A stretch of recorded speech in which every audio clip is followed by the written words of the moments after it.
اللہ سے دعا کرتا ہوں اللہ تعالیٰ مجھے حق کہنے کی اور رسول اللہ صلی اللہ علیہ وسلم کی سچی محبت اور حقیقی ایمان اللہ تعالیٰ ہمارے دل میں پیدا کرنے کی توفیق عطا فرمائے، آمین یا رب العالمین۔ سب سے پہلے یہ میلاد لفظ کیا ہے؟ میلاد عربی زبان کا لفظ جس کو کہا جاتا ہے اس میں ظرف اور ظرف مکان ہے، یعنی یہ وہ میلاد کا لفظ نبی علیہ السلام کی پیدائش کو جو ہے بیان کرنے کے لیے، جیسے ہم کہتے ہیں کہ یہ کسی کا ڈیٹ آف برتھ ہے، یہ اس کی پیدائش کا دن ہے، جنم دن ہے، اس کے معنی میں عربی زبان میں استعمال ہوتا ہے، یعنی کسی کی پیدا ہونے کی جگہ، ولادت کی جگہ یا ولادت کی تاریخ۔ اب یہ میلاد النبی یعنی نبی علیہ السلام کی پیدائش کب ہوئی، یہ خود ایک بہت بڑا مسئلہ ہے۔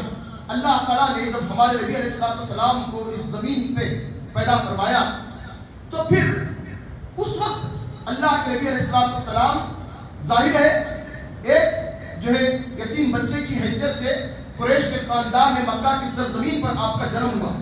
اس وقت نہ کوئی صحابہ تھا، نہ آپ کا کوئی نبوت کا دعویٰ تھا، نہ قرآن نازل ہوا تھا، تو بس لوگ جو ہے ایک عام جس طرح سے بچوں کی پیدائش ہوتی ہے ایسی پیدائش آپ صلی اللہ علیہ وسلم کی بھی ہوئی، اور اس کے بعد آپ صلی اللہ علیہ وسلم کی تاریخ کے سلسلے میں کسی نے کوئی بات یاد نہیں رکھی، کیونکہ ویسی کوئی وجوہات نہیں تھی کہ اس کو یاد رکھا جائے۔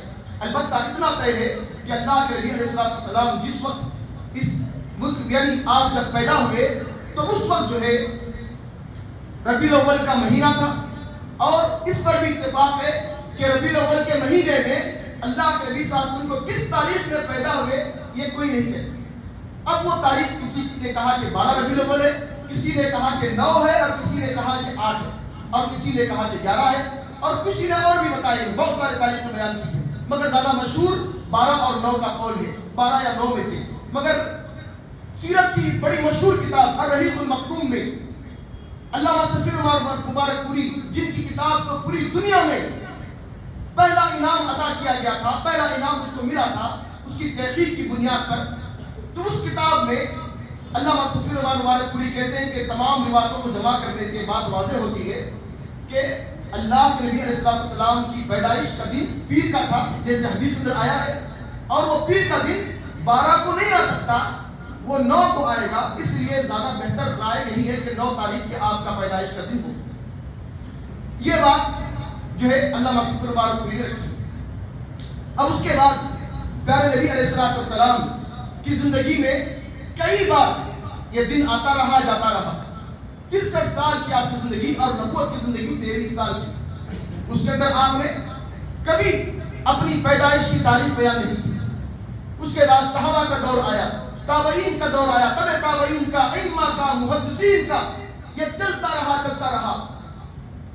کسی نے بھی اس دن کو بطور یادگار کے، تاریخ کے اور جنم دن کے، پیدائش کے کبھی آپ نے کسی نے نہیں منایا۔ مسلمان اس سے واقف نہیں تھے، کیونکہ اسلام کی تہذیب، اسلام کی تاریخ اور اسلام کے اخلاق کے بالکل خلاف بات تھی۔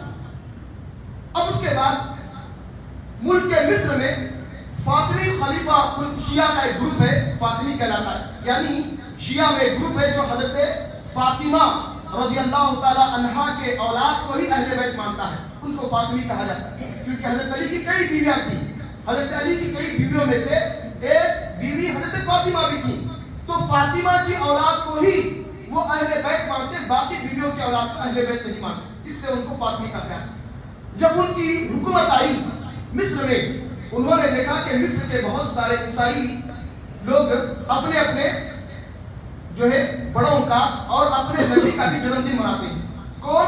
نصرانی لوگ، عیسائی لوگ، کرسچن مصر میں انہوں نے دیکھا، تو انہوں نے دیکھا کہ ایسا اگر ہو رہا ہے تو ہم بھی کیوں نہ اپنے نبی کا جنم دن منائیں۔ یہاں سے ان کی مشاہبت میں یہ میلاد منانے کا سلسلہ شروع کیا گیا۔ جب یہ شروع ہوا تو اس وقت تاریخ کتنی تھی؟ 625 یا 630 ہجری چل رہی تھی۔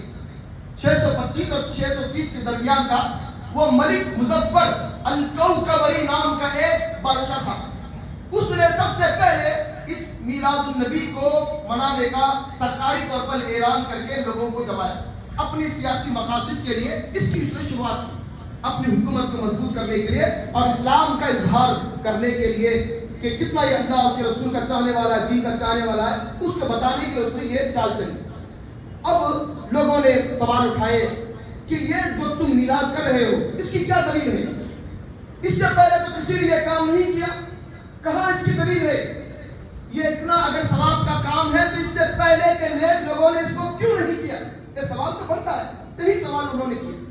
جب کیا گیا تو اس نے ایک مولوی ابو الخطاب ابن دہیہ الکلبی نام کا ایک مولوی تھا، جس کے جھوٹے ہونے پر تمام محدثین کا اتفاق ہے۔ امام ابن حجر اسقلانی فرماتے ہیں کہ ایک کذاب اور جھوٹا انسان تھا، بظاہر مولوی بنا پھرتا تھا۔ تو اس نے اسے کہا کہ دیکھو لوگ مجھے بار بار بند کر رہے ہیں کہ میلاد کے بارے میں کوئی دلیل کیا ہے، تم اس پر کوئی کتاب لکھ کر دلیل تلاش کر کے لا کے مجھے لکھ کر دے دو۔ تو اس نے ایک کتاب لکھی، التنویر فی مورود البشیر والنذیر کے نام سے ایک عربی زبان میں کتاب لکھی ابو الخطاب ابن دہیہ الکلبی نے، اور وہ کتاب لا کر اس کے سامنے دی، دیکھو میں نے اس کے اندر دلیلیں جمع کر دی ہیں، تم اس میں۔ تو اس نے اس وقت 1000 اشرفیوں کا تھیلا اس کے ہاتھ میں دے دیا کہ بڑا اچھا کام کیا، مجھے تو کم سے کم دلیل تم نے لا کر دے دی۔ اس کے بعد اس کو خوش ہو کر 1000 اشرفیوں کا تھیلا اس کو دے دیا۔ تو وہ یہاں سے ان دو لوگوں کی کارستانی سے یہ میلاد کا سلسلہ شروع ہوتا ہے۔ کہاں سے؟ 625 ہجری سے 625 ہجری سے سلسلہ چلتا رہا، اور لوگ اپنے طور پر جب شیعہ کی حکومت آتی تو مناتے، سنی نہیں مناتے، ایسا ہی چلتا رہا یہ سلسلہ۔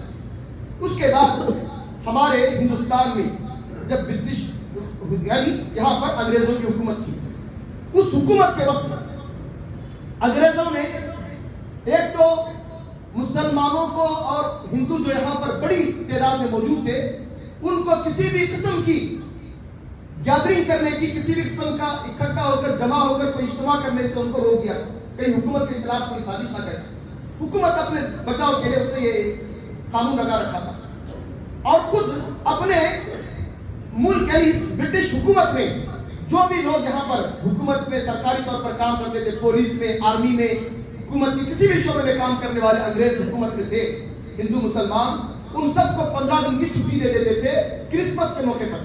جیسے گوا میں بہت سارے لوگ ہندوؤں کی گنیش کی اور کرسمس میں چھٹیاں لمبی دیتے کیونکہ وہاں کے وہ تہوار ہیں ان کی حکومت کے حساب سے۔ تو وہاں یہاں پر بھی جو ہے انگریز چھٹیاں دیتے تھے۔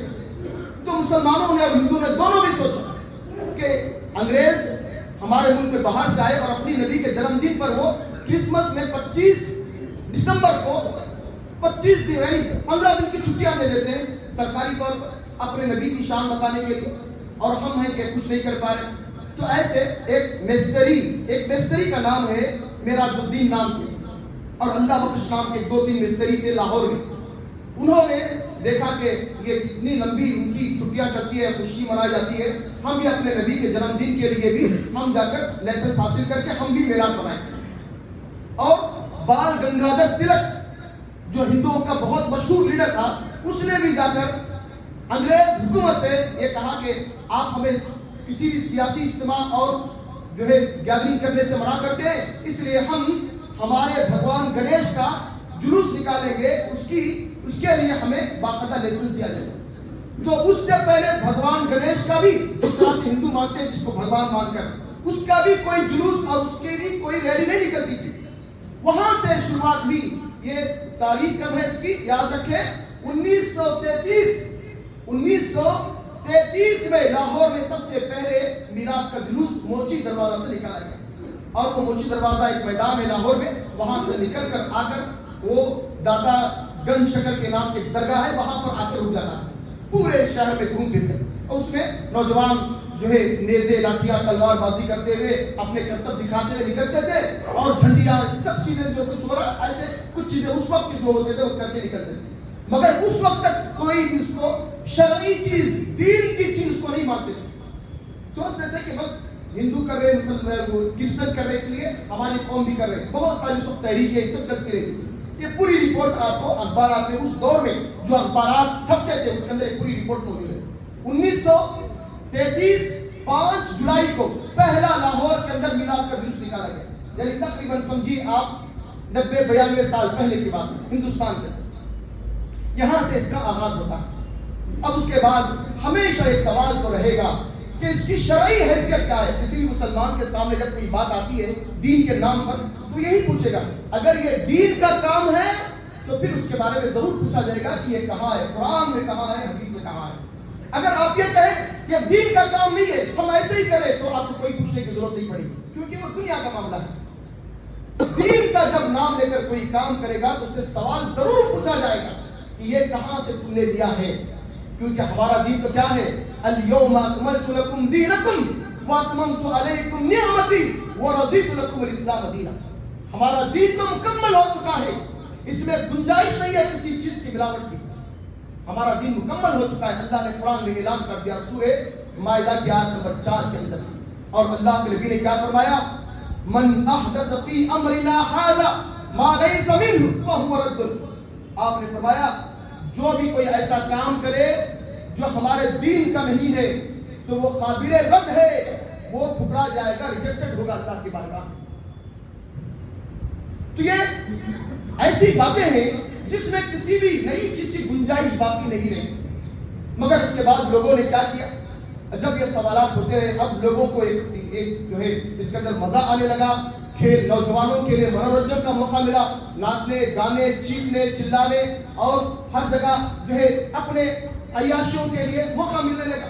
تو اس پر جو ہے سوال تو اٹھتے رہے، کئی لوگوں نے کتابیں لکھی بریلویوں میں کہ نہیں اس کے بارے میں دلیل یہ ہے وہ ہے، اب قرآن حدیث کھوجتے بیٹھے ادھر ادھر کہاں سے کوئی دلیل لائے۔ تو یہ جو ہے 4-5 دلیلیں وہ بہت مشہور ہے جو پیش کرتے ہیں، انہی کی باتوں کی وضاحت میں آپ کے سامنے کروں گا۔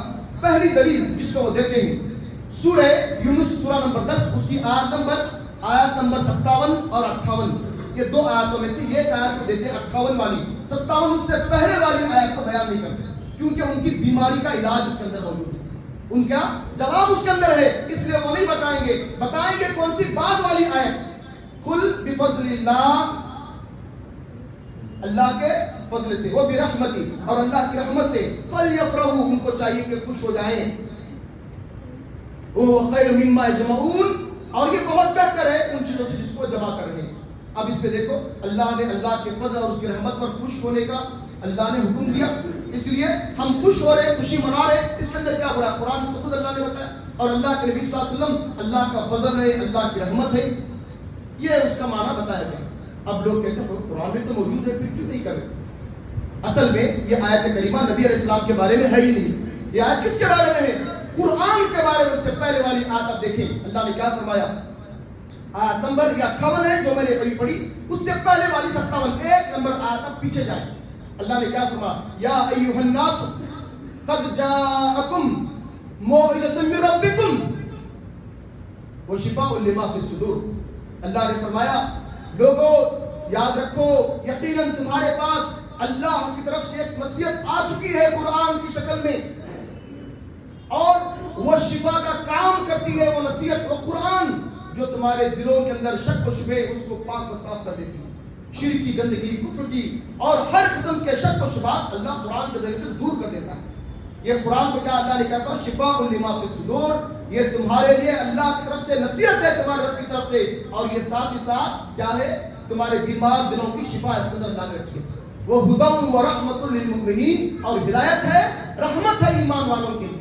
یہ وہ آیت کریمہ ہے، اور سب کا اتفاق ہے یہ آیت کریمہ ہمارے قرآن مجید کے بارے میں ہے، نہ کہ ہمارے نبی کے بارے میں۔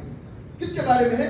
قرآن کے بارے میں ہے، اور وہ قرآن جب بھی آیا ہے، جب سے آیا ہے، الحمدللہ ہر مومن اس پر ایمان رکھتا ہے، پڑھتا ہے، اور اس کے ذریعے سے ہدایت حاصل کرتا ہے، اور ہر مومن خوش ہے۔ ایسا نہیں کہ قرآن نازل ہونے سے کوئی ناراض ہے، کوئی بھی ناراض نہیں۔ تو یہ جو ہے سب سے پہلی بات، یہ بالکل بیکار ہو جاتی ہے ان کی دلیل، کیونکہ اس کا تعلق کس سے ہے؟ اور صحابہ کرام بھی عبداللہ بن عباس سے یہ روایت مروی ہے تفسیر ابن عباس میں کہ اس سے مراد اللہ کے نبی صلی اللہ علیہ وسلم نہیں بلکہ اللہ کا قرآن ہے، اللہ کے نبی کی شریعت ہے جو اللہ تعالیٰ نے نصیحت کے طور پر ہماری ہدایت کے لیے بھیجا۔ اب اس کے بعد دوسری دلیل پہ آتے ہیں، وہ کہتے ہیں کہ دیکھو اللہ تعالیٰ نے عیسیٰ علیہ السلام کا سورہ مائدہ میں ذکر فرمایا، سورہ مائدہ کو مائدہ کیوں کہا جاتا ہے؟ مائدہ کہتے ہیں دسترخوان کو، دسترخوان کھانے پینے کی چیزیں، برتن جو آتے ہیں اس کے۔ حضرت عیسیٰ علیہ السلام کے پاس ان کے حواری، ان کے صحابی آئے اور آ کر انہوں نے کہا اے عیسیٰ علیہ السلام، آپ اللہ کے پیغمبر ہیں، ہمارے لیے اللہ سے آپ کھانا طلب کریں، بہت سارے غریب لوگ ہیں ہم میں سے، آپ کے ساتھ دین کا دعوت کا کام کر رہے ہیں، اللہ تعالیٰ سے کہیں کہ اللہ آسمان سے ہمارے لیے کھانا نازل فرمائے۔ کیا یہ ممکن ہے؟ اگر آپ دعا کر کے دیکھ لیں، اگر ہوتا ہے تو بہت اچھی بات ہے۔ تو عیسیٰ علیہ السلام نے دعا کی، قال عیسیٰ ابن مریم اللہم ربنا انزل علینا مائدۃ من السماء لتکون عیدا لنا لأولنا ولآخرنا۔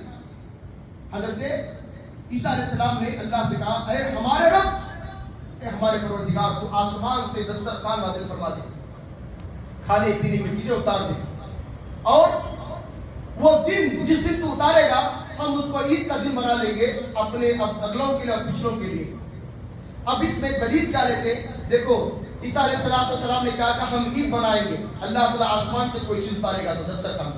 جب اللہ تعالیٰ ہمارے نبی کو بھیجا تو ہم کیوں عید نہیں منائیں؟ یہ دلیل ہے کہ دلیل کہاں سے لے رہے ہیں؟ اور یہ چیز جو قرآن میں آیت کریمہ ہے، اس کے بارے میں مفسرین کہتے ہیں کہ اللہ نے ان کو دھمکی دی، کہا کہ عیسیٰ اگر میں دسترخوان اتاروں، اگر کوئی انکار کرے تو پھر اس کو ایسی سزا دوں گا جو دنیا میں کسی کو نہیں دی گئی۔ یہ بات کیا تو کے اندر موجود ہے۔ تو عیسیٰ علیہ السلام نے کہا کہ ڈر کر اللہ تعالیٰ کوئی ضرورت نہیں۔ اس کے بعد وہ دسترخوان اترا بھی نہیں، نہ عید کوئی بنائی گئی، نہ ان کے یہاں وہ عید کا رواج ہے، کبھی یہ عید ہوئی بھی نہیں۔ اب اس سے لے کر دیکھو یہاں پر دلیل مل رہی ہے میلاد منانے کی، اس سے کوئی دلیل بنتی ہی نہیں، اس کا کوئی تعلق ہی نہیں میلاد سے ہی نہیں۔ ایک چیز ہے اس کے بارے میں، دسترخوان کے نازل ہونے کے بارے میں، اب اس کو لے جا کر کے لوگوں کو یہ کہا کہ دیکھو قرآن میں اللہ نے بتایا میلاد منانے کا حکم ہے، اس کو پڑھتے رہتے بے وقوف۔ عجیب لگتا ہے کہ کون سی چیز کا لے جا کر کہاں سے لے جا کر جوڑا جائے، کوئی تک بنتا ہی نہیں اس کا کہیں سے بھی۔ میلاد کیا چیز ہے اور آپ کیا کر رہے ہیں، اور وہ قرآن کی آیت کا اس میں کیا تعلق ہے؟ اور یہ آیتیں جو دونوں میں نے آپ کے سامنے بتائی ابھی، یہ آیتیں جس سے آج کے بریلوی مولوی دلیل لے رہے ہیں، یہ سب سے پہلے کن پر نازل ہوئی؟ ہمارے نبی پر۔ اگر اس سے میلاد کا جواز ہوتا، اگر میلاد کا مسئلہ سے ثابت ہوتا، کیا ہمارے نبی صلی اللہ علیہ وسلم اس کو نہ بتاتے؟ کیا صحابہ کو یہ بات کی سمجھ نہیں تھی؟ کیا تابعین کو نہیں تھی؟ کیا بڑے بڑے ائمہ کو، محدثین کو نہیں تھی؟ آج کے 14 صدی کے مولوی کو کوئی بات سمجھ نہ آئے؟ ایسا تو کوئی دین کا مسئلہ ہے ہی نہیں جو اس دور میں نہیں سمجھا گیا اور آج سمجھ میں آ رہا ہے۔ اس وقت تو سمجھا گیا، وہ سب سے بہترین سمجھا گیا تھا، اور آج تو بالکل تحریف ہو رہی ہے، بدلا جا رہا ہے، اور خود اپنے مطلب کی باتیں قرآن سے نکالی جا رہی ہے۔ تو یہ بات بھی ان کی فیل ہو جاتی ہے۔ پھر اس کے بعد کہتے ہیں کہ دیکھو جی جو ہے ہم بھی جو ہے قرآن میں تو کوئی دلیل نہیں ہے۔ کچھ لوگ اتر کر کہتے ہیں کہ نہیں وہ دلیل ہے تو بنتی نہیں ہے، مگر ایک دلیل ہے ہمارے پاس، صحیح مسلم کے اندر ہے، اس سے میلاد ثابت ہوتا ہے۔ وہ میلاد کی دلیل کیا ہے؟ حضرت ابو قتادہ رضی اللہ عنہ بیان فرماتے ہیں، سئل النبی صلی اللہ علیہ وسلم عن صوم یوم الاثنین، اللہ کے نبی سے پیر کے روزے کے بارے میں سوال کیا، اللہ کے نبی آپ پیر کے دن روزہ رکھتے ہیں، کیوں رکھتے ہیں؟ آپ نے فرمایا ذاک یوم ولدت فیہ وانزل علی، یہ وہ دن ہے جس دن میں پیدا ہوا اور اس دن اللہ نے مجھے نبوت عطا فرمائی، قرآن میرے اوپر نازل کیا ہے۔ یہ وہ دن پیر کا، اس لیے میں کیا کرتا ہوں؟ پیر کے دن کا روزہ رکھتا ہوں۔ اور ایک بات جو ترمذی کی حدیث کے اندر اللہ کے نبی نے فرمایا کہ اللہ تعالیٰ نے جو ہے جو اللہ کے پاس بندوں کے اعمال پہنچتے ہیں وہ پیر اور جمعرات کو پہنچتے ہیں، اور میں چاہتا ہوں کہ میرے اعمال اللہ کی بارگاہ میں روزے کی حالت میں پہنچے۔ یہ 3 ریزن اس کے بیان فرمائے۔ ایک پہلی بات ولادت، آپ کی پیدائش، دوسری بات کیا ہے؟ آپ صلی اللہ علیہ وسلم پر قرآن کا نازل ہونا، اور تیسری بات اعمال کا اللہ کے پاس پہنچنا۔ یہ 3 باتوں کی وجہ سے پیر کا روزہ رکھتے ہیں، اور پیر کا روزہ رکھنے سے اللہ کے نبی صلی اللہ علیہ وسلم گویا پیر کا روزہ رکھ کر اپنی پیدائش کا میلاد بنا رہے ہیں، میلاد یعنی آپ صلی اللہ علیہ وسلم اپنا جنم دن بنا رہے ہیں، یہ دلیل دی جا رہی ہے۔ اب دیکھیں عید میلاد کا مطلب کیا ہے اور روزے کا مطلب کیا ہے۔ روزہ کیا ہے؟ ایک عبادت ہے، اور روزے میں کوئی بھی کھانا پینا ناچنا گانا نہیں ہے۔ روزہ ایک عبادت ہے، اور اللہ کے شکر کے طور پر اللہ کے نبی رکھ رہے ہیں۔ اور یہاں پہ کیا ہو رہا ہے؟ روزہ نہیں رکھا جا رہا، کھایا پیا جا رہا ہے، شربتیں بانٹی جا رہی ہے، بریانی تقسیم ہو رہی ہے، اور لوگوں کو روزہ چھڑایا جا رہا ہے، جو سنت ہے اللہ کے نبی کی۔ تو دلیل اسلام کے اندر ایسے کام نہیں کرتی، بلکہ یہ بات سب کے پاس واضح ہے، جس دن روزہ ہوگا اسی سے یہ بات طے ہو جاتی کہ اس دن عید منانا حرام ہے، اور جس دن عید ہوگی ہے اس دن روزہ رکھنا حرام ہے۔ یہ دونوں ایک ساتھ، عید اور روزہ، اسلام میں کبھی نہیں آ سکتی۔ جس دن روزہ ہوگا اس دن عید نہیں ہو سکتی، اور جس دن عید ہوگی اس دن روزہ رکھنا حرام ہوگا۔ یہ سب کوئی جانتے اور مانتے بھی، مگر یہاں آنے کے بعد بدھو بن جاتے ہیں، پاگل بن کے کہتے ہیں کہ دیکھو روزے کی دلیل لا کر میرا ثابت کرے۔ یہ بالکل ویسے ہی ہے، بالکل جو ہے کوئی اس کا تک بنتا ہی نہیں، دونوں کے درمیان ضد، یعنی دونوں کے درمیان بالکل اختلاف ہے۔ ناممکن بات کو جوڑنے کی کوشش کی جا رہی ہے۔ اللہ کے نبی صلی اللہ علیہ وسلم گویا روزہ رکھ کر یہ بتا رہے کہ اس دن روزہ رکھنا ہے تمہیں، اور اس دن کو عید نہیں منانا ہے۔ کیوں؟ کیونکہ میں نے روزہ رکھ کے یہ ثابت کر دیا کہ اس دن عید نہیں ہو سکتی۔ تو یہ دلیل بھی ان کی چلی جاتی ہے۔ اب اس کے بعد ایک اور دلیل لے کے آتے ہیں، بڑی مشکل سے ادھر ادھر سے ہاتھ پیر مار کے۔ دیکھیں کہ اب صحابہ سے اللہ کے قرآن سے دلیل نہیں ملی، رسول اللہ کی حدیثوں سے دلیل نہیں ملی، صحابہ سے دلیل نہیں ملی، تو دلیل ملی تو بھی کس سے ملی؟ ایک کافر ابو لہب سے ملی۔ ابو لہب کی دلیل لے کے آتے، دیکھو ابو لہب سویبہ لونڈی تھی، اللہ کے نبی جس نے دودھ پلایا تھا اس کو آزاد کر دیا تھا، مرنے کے بعد اللہ تعالیٰ سے خبر میں پانی پہنچا رہا، اور ہم اگر عید میلاد مناتے تو ہمیں کیوں اللہ تعالیٰ اچھا نہیں کرے گا؟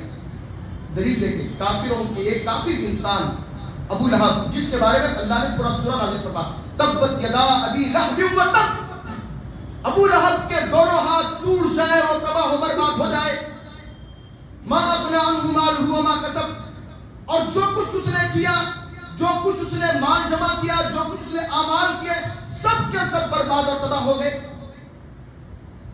سیصلی نارا ذات لہب، بہت جلد وہ جہنم کی آگ میں داخل ہوگا۔ اللہ تعالیٰ کہہ رہا ہے وہ جہنم میں داخل ہوگا، اور ہم کہہ رہے ہیں اس کو پانی مل رہا ہے۔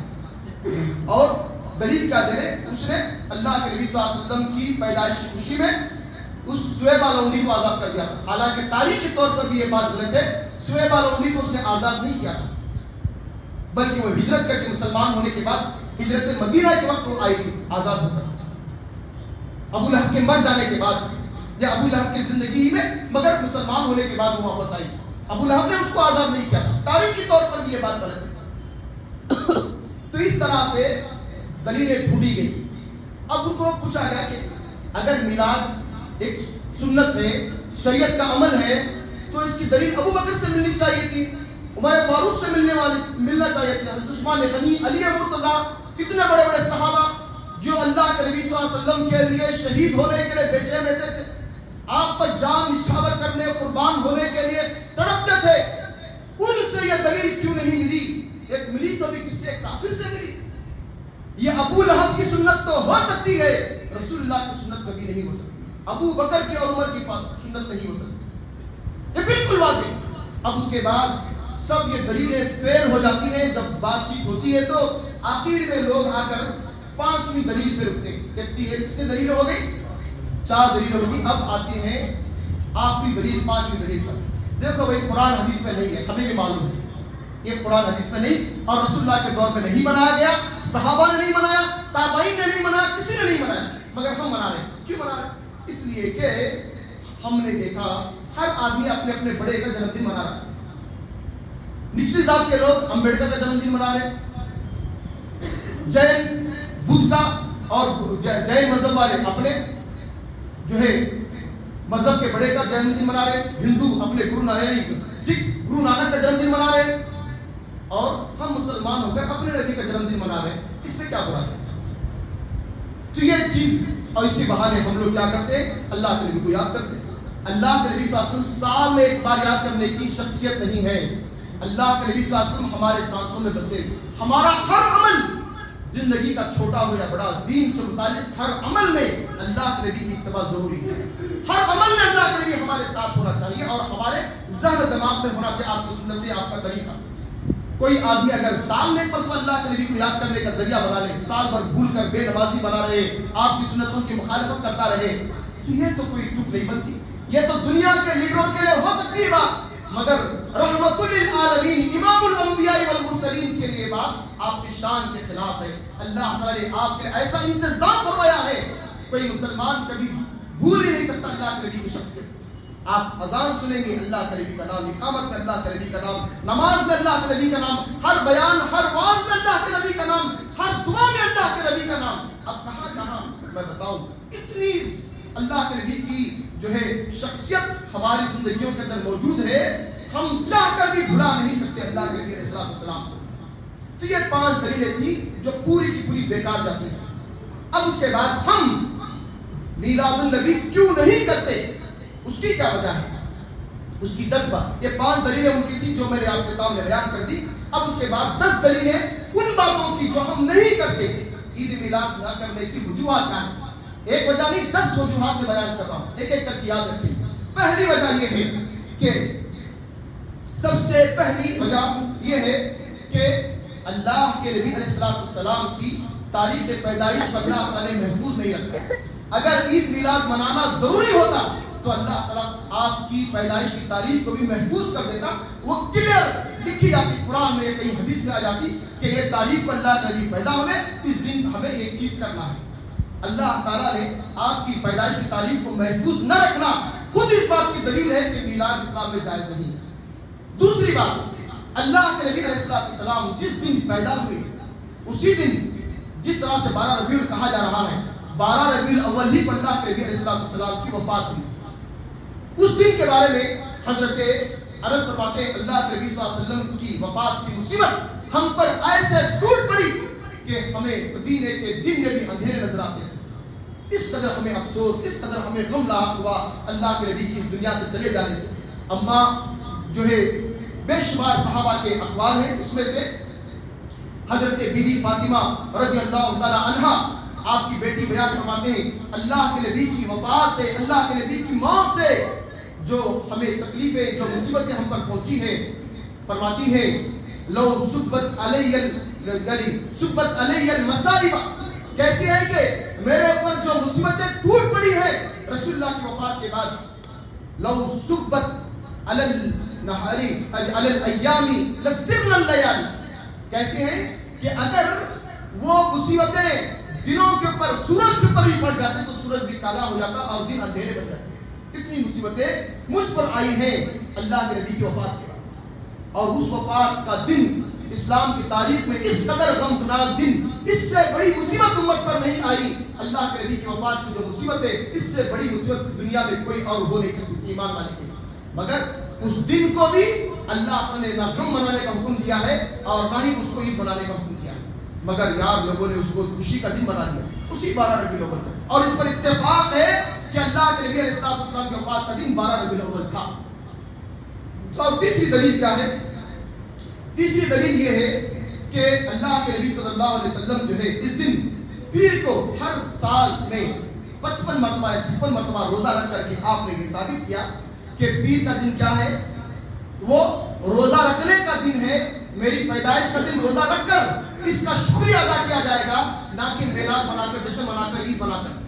یہ خود اللہ کے نبی صلی اللہ علیہ وسلم نے, اگر کوئی واقعی اللہ کے نبی کی پیدائش کی خوشی منانا چاہتا ہے تو اس کے لیے ضروری ہے کہ وہ ہر پیر کو روزہ رکھے. اس لیے ہم پیر کو روزہ رکھنے کی تاکید کرتے ہیں اور روزہ رکھتے ہیں. اس لیے ہم نہ عید مناتے ہیں نہ عید میلاد مناتے ہیں. کیوں؟ کیونکہ ہمیں اللہ کے نبی کی سنت سے محبت ہے, پیر کے روزہ سے محبت ہے. کیونکہ اللہ کے نبی کا ایک پیر کا روزہ ہر وقت ہمیں اللہ کے نبی کی محبت کا اظہار کرنے کا ذریعہ ہے, اور یہ اللہ کے نبی سے ثابت شدہ سنت ہے. اور اس کے بعد چوتھی دلیل کہ صحابہ کرام کتنے تعداد میں تھے, ان کی زندگی میں کتنی بار یہ میلاد کا موقع آیا اللہ کے نبی علیہ السلام کے بعد. ہو سکتا ہے کچھ لوگ کہتے ہیں کہ اللہ کے نبی صلی اللہ علیہ وسلم شرم آ کر بیان نہیں کیا میلاد, کیونکہ ان کا میلاد کا اگر وہ بیان کرتے تو ان کو جو ہے اس کے اندر کچھ یہ لگتا تھا, اس لیے آپ نے شرما کر نہیں بولا. مگر بعد والوں نے منایا, صحابہ نے منایا. مگر صحابہ کی بھی ایک دلیل آپ کو نہیں ملے گی. ابو بکر صدیق کا دور, عمر فاروق کا دور, عثمان غنی کا دور, علی مرتضیٰ کا دور, بے شمار تابعین, تبع تابعین کا دور آپ کو ملے گا. ایک بھی دلیل, ایک بھی جلسہ, ایک بھی جلوس میلاد کے نام پر کبھی انہوں نے نہیں منایا. اور اس کے بعد پانچویں دلیل یہ ہے کہ میلاد النبی کے اندر جو شروعات بھی ہے میلاد کی, یہ غیر مسلموں کے دیکھا دیکھی ہوئی ہے. جو چیز غیر مسلموں سے لے کر دین میں داخل کی جائے, اللہ کے نبی نے کیا فرمایا, من تشبہ بقوم فہو منہم، جو آدمی کسی قوم کی مشابہت اختیار کرے اللہ تعالیٰ اس کا شمار انہی کے ساتھ کرے.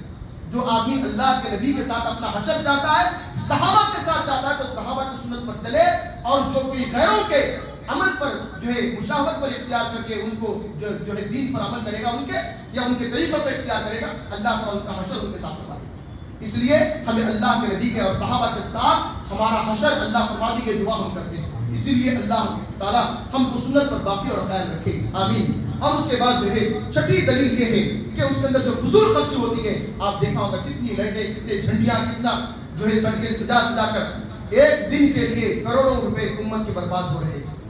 اگر یہ دین کے غریبوں کے بیوہ و یتیموں کے کام آ جائے تو کتنا بڑا کام آئے. اور فضول خرچی اسلام کے اندر حرام ہے. اور اس کے بعد آخری چیز یہ ہے کہ اس سے غیر مسلموں کے دلوں میں نفرت پیدا ہو رہی ہے. میلاد کے جلسے جلوس جہاں ہوتے ہیں، اکثر وہاں پہ مسلمانوں اور ہندوؤں کی کشمکش، دعوت کے راستے بند ہوتے ہیں، دشمنی پیدا ہوتی ہے.